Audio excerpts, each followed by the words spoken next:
سابق وزیر خزانہ مفتاح اسماعیل نے دعویٰ کیا ہے کہ موجودہ حکومت پی آئی اے کی نجکاری میں سنجیدہ نہیں تھی۔ پروگرام جرگہ میں گفتگو کرتے ہوئے کہا کہ وزیر اعظم کبھی نجکاری کے حامی نہیں رہے۔ تمام بولی دہندگان کو چھوڑ کر ایک بولی دہندہ کے ساتھ معاملات آگے بڑھانے سے نجکاری کے پورے عمل کو نقصان پہنچا۔ پروگرام میں گفتگو کرتے ہوئے سابق نگراں وفاقی وزیر برائے نجکاری فواد حسن فواد نے معاملے کی شفاف تحقیقات کا مطالبہ کیا۔ تفصیلی انٹرویو دیکھیے جرگہ میں سلیم صافی کے ساتھ آج شب 10:05 پر۔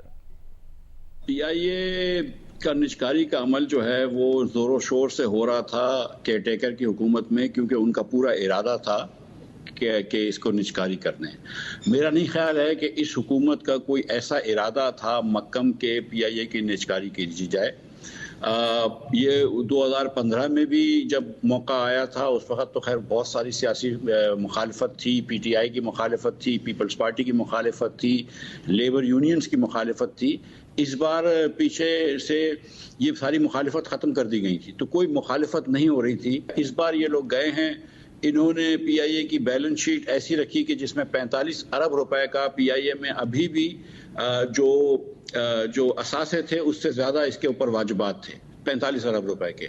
اس کے علاوہ اثاثے کے اندر بھی کچھ مسائل تھے کہ جو اثاثے انہوں نے اسٹیٹ کیے تھے اتنے نہیں تھے، اور جتنی ریکوائرمنٹس تھیں پاکستان کے بزنس مینوں کی، جو بڑے بڑے بزنس مین گروپس تھے جو سیریس تھے کہ ہم کو یہ کر دو ٹھیک، یہ کر دو ٹھیک، ٹیکس بریک دے دو، کوئی بھی ریکوائرمنٹ پہ حکومت نہیں مانی، لہذا وہ سب لوگ چل کے چلے گئے، چھوڑ کے چلے گئے۔ تو میرا نہیں خیال ہے کہ حکومت کا کوئی بہت زیادہ دل تھا، نہ شہباز شریف صاحب کا دل تھا، نہ اسحاق ڈار صاحب کا دل تھا کہ یہ نجکاری ہو۔ جو وزیر اعظم ہیں وہ نجکاری کے اتنے حامی کبھی نہیں رہے۔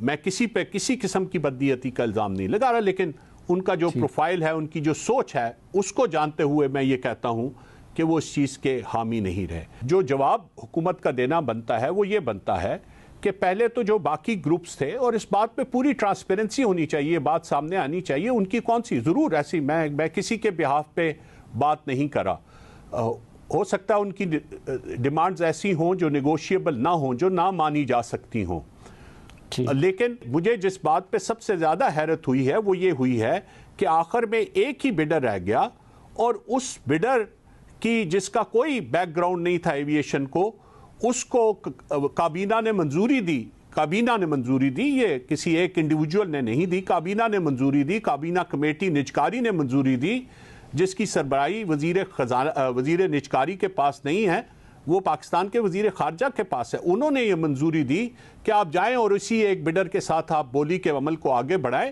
یہ سب سے بڑا ایشو ہے، کیونکہ میرے خیال میں اس سے پاکستان میں نجکاری کے سارے عمل کو نقصان پہنچا ہے۔